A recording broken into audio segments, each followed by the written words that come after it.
The dust coated everything, a fine, red film on the rough planks of the station platform, on the hem of her worn dress, on her very lungs.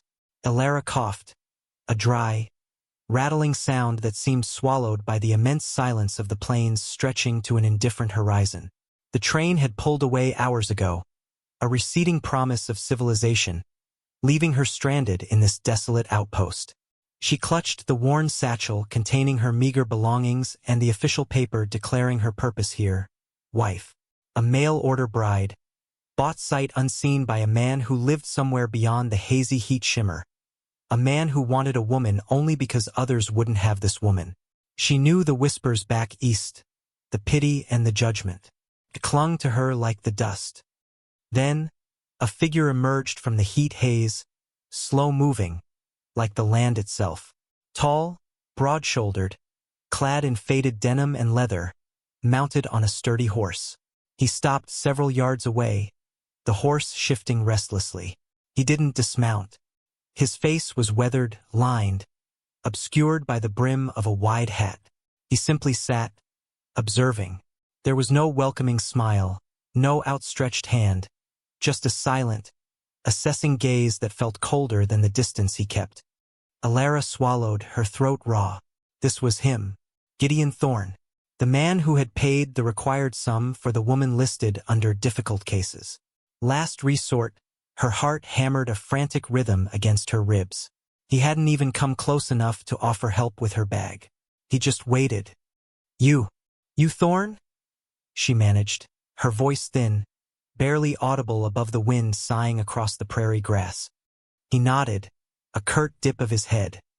His eyes, when she could finally discern them beneath the brim, were the color of the distant sky, watchful and unreadable.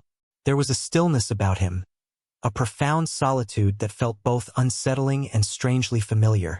He didn't invite her onto the horse, didn't offer water or a word of greeting. He simply turned his horse and began to ride slowly away from the station, glancing back once. An unmistakable, silent command to follow. Elara's shoulders slumped. This wasn't a new beginning. It was just a different kind of ending. An ending to hope, perhaps, but despair was a luxury she couldn't afford. Not now. She adjusted her grip on the satchel, lifted her chin, and began to walk towards the setting sun, her shadow long and lonely on the dusty earth, following the silent figure of the man who now owned her fate. The silence stretched between them, vast and unforgiving, a prelude to the life that awaited her in this unforgiving land. The air vibrated with the hum of insects and the vast emptiness, amplifying her isolation. Her feet were already aching inside her thin boots. This was not how the stories went. There was no rescue, no gallant stranger, only this silent, waiting man and the endless, indifferent land. The small cabin was a shock after the journey. Not the rough-hewn logs or the single room. She had expected that. It was the stark emptiness, the lack of any personal touch, the silence that seemed ingrained in the very wood. Gideon led her inside, gestured vaguely towards a cot in the corner, and then turned without a word, heading back outside to see to his horse. Elara stood in the middle of the floor, the dust from her boots settling onto the packed earth. There was a rough table, 2 stools, a stone hearth with cold ashes, and a few essentials neatly stacked.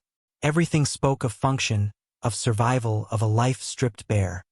Days bled into weeks, marked only by the sun's relentless journey across the sky and the tasks that needed doing. There was little conversation. Gideon spoke only when necessary, his words clipped and practical, instructions about chores, observations about the weather, never about himself, never about her. Elara learned to read the set of his shoulders, the tension in his jaw, the slight narrowing of his eyes. He worked from sunup to sundown, tending a small patch of crops, mending fences, caring for his few head of cattle. He was tireless, efficient, and utterly alone in his labor until she arrived. She fell into a routine dictated by necessity. She learned to build a fire from prairie grass and cow chips, to cook simple meals over the flames, to keep the cabin clean, a small island of order in the vast chaos of nature. She worked outside too, when needed, her hands blistering as she pulled weeds or helped mend a section of fence. The silence between them was heavy, sometimes oppressive, sometimes oddly comforting. It was a space where her past didn't need to be explained, where the whispers didn't follow. She watched him from a distance, saw the way he moved with quiet competence, the way he seemed attuned to the land and the animals. He was not unkind, not cruel. He simply existed alongside her, a parallel presence.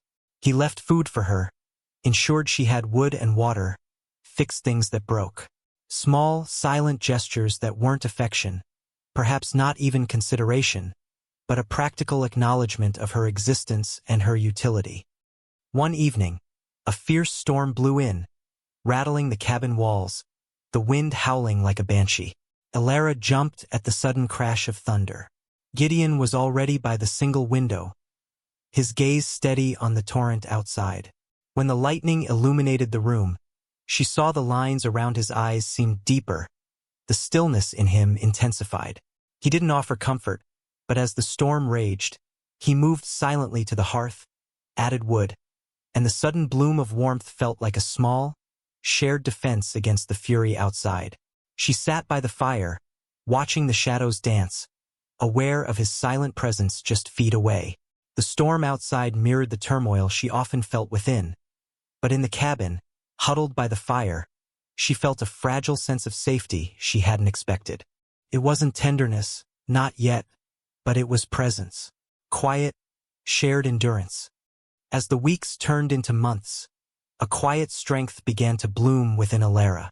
The harshness of the land demanded resilience, and she found it, buried beneath layers of fear and past hurt. Her hands, once soft, were calloused and capable.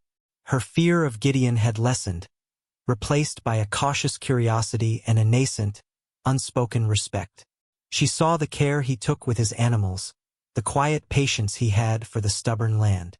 He was a man forged by solitude and hardship, his reserve a shield built against a world that had likely given him little. She started speaking to him more tentative questions about the land, the weather, his work. His answers remained brief, but less clipped. Sometimes he would elaborate slightly, explaining the signs of an approaching storm or the habits of a wild animal. Small openings in the wall he had built around himself. She learned his movements, the rhythm of his days, the subtle shifts in his mood. She began to anticipate his needs, having water ready when he came in from the fields, mending a torn shirt without being asked. It wasn't the submission she had feared, but a partnership born of shared necessity and the slow, organic growth of mutual, if unspoken, regard. Her past, the reason she was deemed unwanted, remained a silent ghost in the cabin. She carried it with her, a burden of shame. She wondered if he knew, if that was part of why he was so distant. But he never asked. He seemed content with the surface, with the work, with the silence. Then came the day the threat arrived, not from nature but from men. 2 riders appeared on the horizon, approaching fast. Neighbors from the closest scattered homesteads, men known for their meanness and their habit of preying on those weaker than themselves.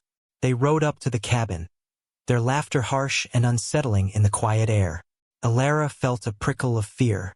Gideon stepped out onto the small porch, his posture stiff, his face impassive. The men dismounted, swaggering. "Heard you finally got yourself a woman, Thorn?" The bigger one sneered, his eyes raking over Elara, who stood just inside the doorway, watching. "Took you long enough. Must have been the last one left." Gideon didn't respond with words. He simply stood, a silent, formidable presence. The air grew thick with tension. The second man took a step towards the cabin, peering inside. "Let's see what you got there, Thorn." Maybe she'd prefer a real man's company. It was a taunt, cruel and probing. Elara's breath hitched. This was the sort of cruelty she knew, the judgment that had followed her. She braced herself for Gideon to step aside, for the confirmation that she was indeed worthless, unprotected. But he didn't move. His hand went to the worn handle of the pistol tucked into his belt. His eyes, usually so distant, were sharp and cold as glacial ice. The silence that followed wasn't empty. It was filled with a potent, contained threat. The two men stopped their swaggering, their eyes fixing on his hand, on his face. The air crackled. "Get off my land." Gideon's voice was low, devoid of emotion, yet it carried a weight that made the men hesitate. There was no doubt in his tone, no room for argument. He didn't raise his voice, didn't make grand pronouncements.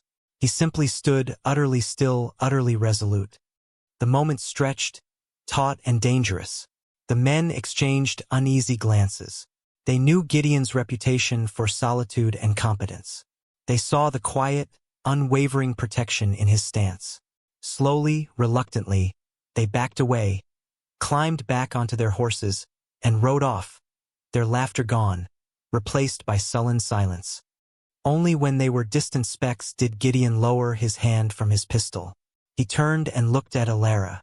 For the first time, she saw something in his eyes besides distance, a flicker of something she couldn't name, something that felt like acknowledgement. "Thank you," she whispered, her voice trembling slightly. He gave the slightest of nods. "They won't bother you again," he said, his voice still low, but softer than before. It wasn't a promise. It was a statement of fact. In that moment, standing in the doorway of their small cabin, under the vast, indifferent sky, Alara felt a shift.